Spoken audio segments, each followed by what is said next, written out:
Jalan Manikmaya begitu, warga desa menyebutnya adalah sebidang aspal tua yang membelah hutan pinus lebat. Dikenal karena tikungannya yang tajam dan sering memakan korban. Pada suatu malam yang diselimuti kabut tebal, tahun 1987, sebuah truk tangki melaju kencang, membawa muatan bahan bakar menuju kota. Di sisi lain, sebuah mobil sedan tua yang dikemudikan oleh seorang pria muda bernama Arjuna, baru saja pulang dari menjemput kekasihnya, Risa, dari stasiun kereta api. Arjuna, yang dikenal sebagai pemuda yang tampan dan ramah, bersenandung pelan. Risa tertidur di kursi penumpang, memeluk sebuket bunga sedap malam yang baru ia beli.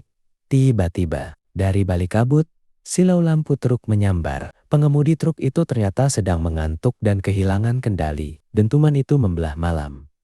Besi berderak, kaca pecah beterbangan seperti kristal, dan raungan mesin berubah menjadi suara gesekan mengerikan. Sedan Arjuna remuk tak berbentuk, terjepit di bawah badan truk. Bahan bakar tumpah, namun mujur tidak langsung terbakar. Warga desa terdekat yang terbangun oleh suara dahsyat itu segera berdatangan. Pemandangannya sungguh mengerikan. Tubuh Risa ditemukan relatif utuh, meski sudah tak bernyawa, di dalam mobil. Namun, tubuh Arjuna atau yang tersisa darinya hampir tak bisa dikenali. Tim evakuasi harus bekerja keras. Di tengah herik pikak dan bau darah yang amis, seorang relawan bernama Pak Bardi, seorang pensiunan mantri, melihat sesuatu yang aneh. Kaki kirinya.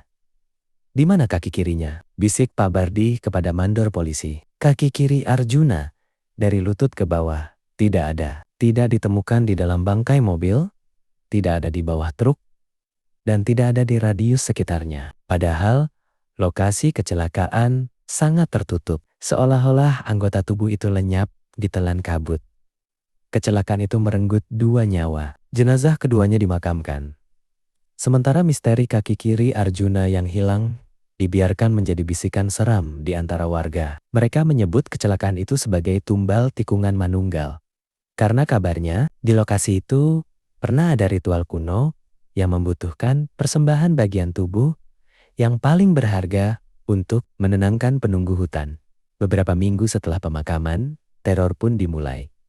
Awalnya hanya hal-hal kecil. Warga yang melintas di jalan Manikmaya saat malam hari mulai mendengar suara langkah pincang yang menyeret di aspal basah. Serak, serak, serak, serak. Suara itu akan mengikuti mobil mereka selama beberapa meter sebelum menghilang bersama kabut.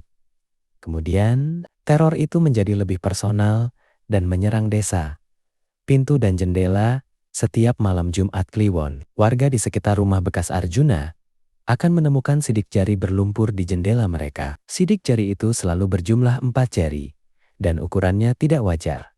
Sangat panjang dan kurus. Aroma sedap malam, bau harum bunga sedap malam, bunga kesukaan Risa, akan tercium tajam di malam hari. Namun, bau itu akan bercampur dengan bau yang sangat busuk, seperti daging yang membusuk dan oli mesin, tangisan, dan rintihan.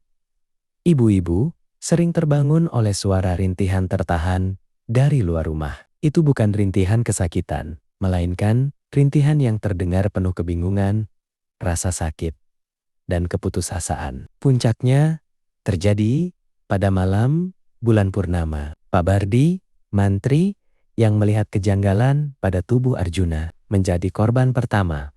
Pak Bardi sedang membaca di ruang tengah ketika ia mendengar bunyi gedebuk pelan dari dapur. Ia beranjak, memegang senter tua. Ketika senter itu menyorot sudut dapur, ia tertegun. Di lantai, ada jejak. Bukan jejak kaki biasa, melainkan jejak tungkai kaki yang hanya menyisakan tumit dan yari-yari kaki yang menyeret. Jejak itu berhenti tepat di depan lemari es. Saat Pak Bardi mendongak, ia melihatnya. Sosok itu berdiri di bayangan, tinggi, kurus, dan diselimuti lumpur hitam. Matanya cekung, memancarkan kepedihan yang luar biasa. Bagian lutut kirinya tampak rata, terbungkus sisa kain compang-camping. Dan dari sana, menetes cairan hitam berminyak. Sosok itu arwah Arjuna tidak menyerang. Ia hanya menunjuk ke bagian bawah lemari es Pak Bardi dengan tangan yang gemetar. Mana? Mana yang lain? Suara Arjuna serak seperti pasir yang digerus. Aku tidak lengkap. Aku tidak bisa pergi.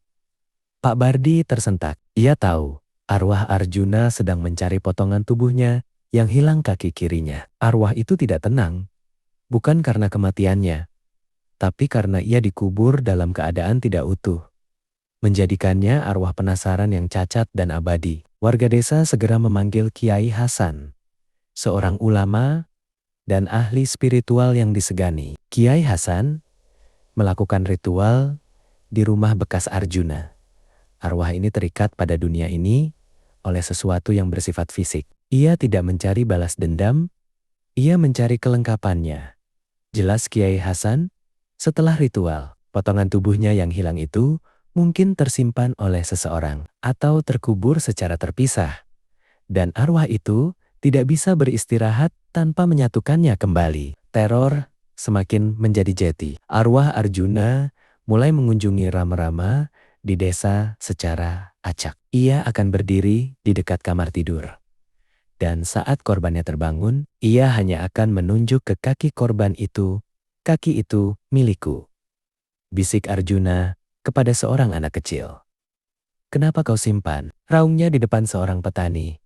Warga desa mulai saling curiga. Siapa yang berani-beraninya ya mengambil bagian tubuh korban kecelakaan? Pak Jaja, ketua rukun tetangga, memimpin penyelidikan. Mereka mulai mencari kembali di lokasi kecelakaan. Mereka menggali tanah di sekitar tikungan Manikmaya. Mereka tidak menemukan apa-apa kecuali serpihan kaca dan besi karatan. Suatu malam, teror itu kembali menyasar orang yang paling dekat dengan Arjuna. Risa, yang juga tewas, ternyata memiliki seorang adik perempuan bernama Dewi. Dewi masih tinggal di rumah orang tuanya, tak jauh dari tikungan itu. Dewi terbangun karena bau sedap malam yang sangat pekat. Ia melihat bayangan yang sangat gelap di ambang pintu kamarnya. Arwah Arjuna berdiri di sana, menatap Dewi dengan mata penuh air mata darah. Kali ini, ia tidak menunjuk. Ia mengangkat tangan kanannya dan menyentuh lutut kirinya yang buntung. Dewi, aku mencarinya. Kakiku, aku mencarinya di antara barang-barang yang paling ia cintai. Air mata Dewi tumpah. Ia mengerti. Arjuna menduga Risa mungkin ada hubungannya dengan hilangnya kaki itu. Atau setidaknya potongan tubuh itu ada di antara barang-barang peninggalan Risa. Arjuna sangat penasaran dan putus asa. Dewi, didorong oleh rasa takut dan kasihan, mulai menggeledah kamar kakaknya. Ia memeriksa semua kotak kenangan, buku harian, dan peti kayu tua yang ditinggalkan Risa. Di dasar sebuah peti kayu berukir, di bawah tumpukan kain kebaya Risa, Dewi menemukan sebuah bungkusan yang sangat rapi. Terikat dengan tali rami tebal, bungkusan itu terbuat dari kain karung goni yang sudah menguning. Ketika dibuka, bau sedap malam yang bercampur busuk langsung menyengat. Di dalamnya, terbungkus rapat dengan daun pisang kering, ada tulang kering, dan sebagian tulang kaki manusia. Bukan hanya tulang, tetapi juga sepotong kecil kain yang kelihatannya seperti bagian dari celana jeans biru yang dipakai Arjuna saat kecelakaan. Itu adalah kaki kiri Arjuna yang sudah membusuk dan terlepas dari dagingnya karena entah mengapa sengaja dipisahkan. Dewi terisak, mengapa Risa menyimpan potongan tubuh kekasihnya? Ia teringat cerita masa kecil Risa. Risa pernah bercerita bahwa ia sangat percaya pada mitos. Lama di desa mereka, jimat penyatuan abadi. Konon, jika sepasang kekasih yang akan meninggal bersama ingin memastikan mereka bersatu kembali di alam lain, salah satu dari mereka harus menyimpan potongan tubuh fisik yang lain. Semakin penting bagian tubuh itu, seperti kaki yang menopang hidup atau tangan yang menggenggam, semakin kuat jimatnya. Saat kecelakaan terjadi, Risa mungkin masih hidup untuk beberapa saat, sadar bahwa mereka akan mati. Dalam kepanikan, melihat kaki Arjuna terlepas, ia mengambilnya, membungkusnya, dan menyembunyikannya. Percaya bahwa ia telah menciptakan jimat untuk kebersamaan abadi mereka. Ia tidak tahu bahwa tindakannya itu justru akan membuat kekasihnya menjadi arwah penasaran yang terkutuk Dewi. Ditemani Kiai Hasan dan Pak Jaja, kembali ke tikungan Manik Maya. Malam itu, kabut lebih tebal dari biasanya. Mereka membawa bungkusan itu. Kiai Hasan mulai membacakan doa-doa. Saat Kiai Hasan mencapai puncak doanya, angin kencang berputar-putar di sekitar mereka. Aroma busuk dan sedap malam menyeruak tajam.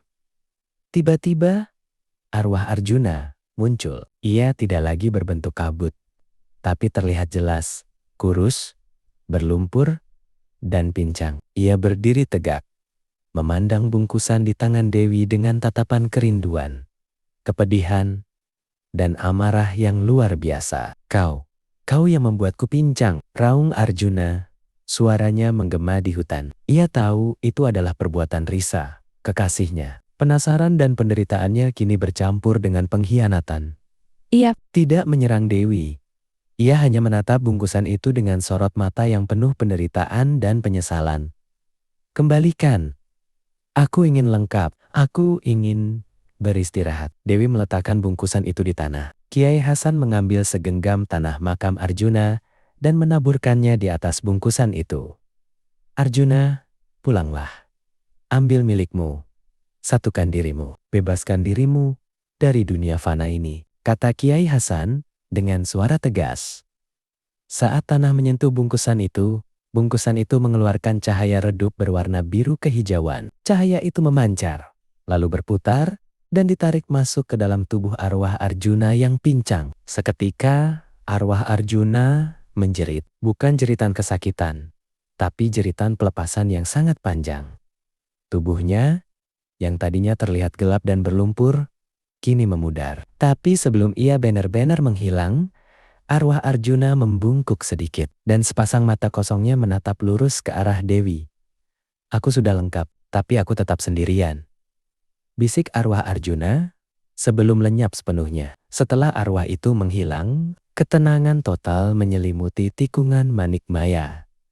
Bau sedap malam hilang, digantikan oleh aroma embun dan tanah basah. Teror itu berakhir. Sejak malam itu, jalan Manik Maya kembali tenang. Namun, warga desa tahu bahwa bukan hanya kecelakaan yang membuat seseorang menjadi hantu. Yang lebih menakutkan adalah rasa penasaran dan kebutuhan yang tidak terpenuhi, yang membuat arwah rela meneror hanya demi mengumpulkan kembali potongan dirinya yang hilang, yang secara tidak sengaja telah disembunyikan oleh orang yang paling dicintainya. Mereka pun berhati-hati, karena mereka tahu, di malam-malam kabut tebal, kadang-kadang masih terdengar bisikan lirih yang datang dari hutan. Aku sudah lengkap.